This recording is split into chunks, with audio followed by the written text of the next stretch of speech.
Radhe Radhe everyone friends.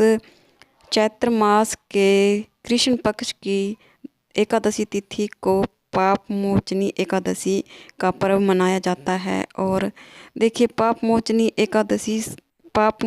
Ekadashi का व्रत करने से मनुष्य के सभी पाप नष्ट हो जाते हैं।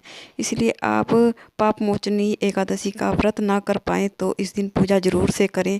तो चलिए, पूजा विधि किस प्रकार रहेगी उसका वीडियो मैं आपके साथ शेयर कर रही हूँ।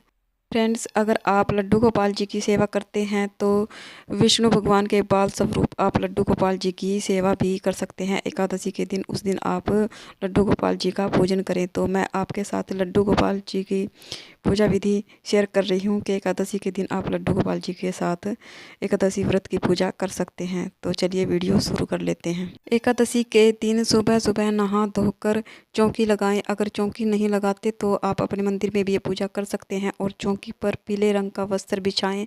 और एकादशी के दिन हमें चावल का यूज़ नहीं करना होता है। और ये सारी जानकारी मैं आपको अपनी सभी वीडियो में बताती हूँ। आज के दिन हमें तिल का यूज़ करना होता है। तो तिल का आसन देते हुए मैंने लड्डू गोपाल जी को विराजमान कर लिया है। और थोड़े से तिल का आसन देते हुए मैंने सुपारी के रूप में गणेश भगवान जी को विराजमान कर लिया है। भाव स्वरूप हम गणेश भगवान को स्नान कराएंगे और वस्त्र पहनाएंगे। वस्त्र के रूप में मैंने जनेऊ पहना दिया है।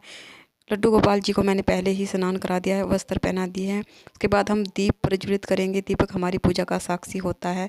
उसके बाद हम सभी को पीले चंदन से तिलक करेंगे, क्योंकि भगवान विष्णु और लड्डू गोपाल को पीला चंदन बहुत अधिक प्रिय है। सभी को मैंने चंदन और तिल से तिलक कर दिया है। थोड़े से तिल हम दिए में डाल देंगे। कहते हैं कि जितने तिल दिए में चटकते हैं उतने ही हमारे कष्टों का निवारण होता है। उसके बाद हम लड्डू गोपाल जी को आज लकड़ी की बांसुरी देंगे। वैसे तो रोज़ाना मैं उनको मेरे पास मार्केट से बांसुरी है वही देती हूँ। आज मैंने लकड़ी की बांसुरी दी है। उसके बाद हमें पुष्प समर्पित करेंगे। जो भी पुष्प आपके पास हो समर्पित कीजिए। अगर पुष्प नहीं है तो बगैर फूलों के भी आप ये पूजा कर सकते हैं। उसके बाद हम भोग समर्पित करेंगे। देखिए, भगवान को फलाहार का भोग समर्पित करें और साथ में पतासे का भोग समर्पित करें। और साथ में तुलसी दल जरूर से रखें। गणेश भगवान के लिए मैंने अलग से भोग रख दिया, क्योंकि उनके भोग में तुलसी नहीं जाती है। और विष्णु भगवान के भोग में तुलसी दल रखकर ही उन्हें भोग दिया जाता है। मैंने जल में भी तुलसी रख दी है। आज के दिन विष्णु भगवान को तुलसी माला या तुलसी पत्ते जरूर से समर्पित करें।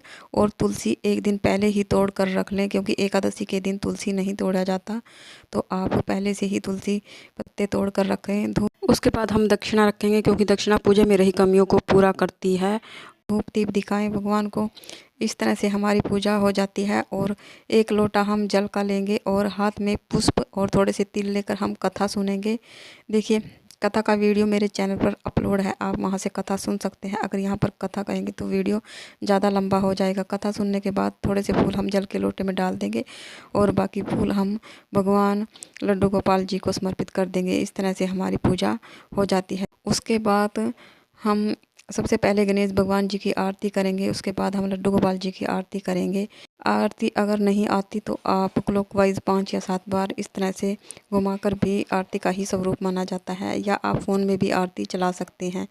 हाथ जोड़कर भगवान से प्रार्थना करेंगे। पूजा में रही कमियों के लिए समय याचना करेंगे और अपनी मनोकामनाओं को पूर्ण करने के लिए भगवान से प्रार्थना करेंगे।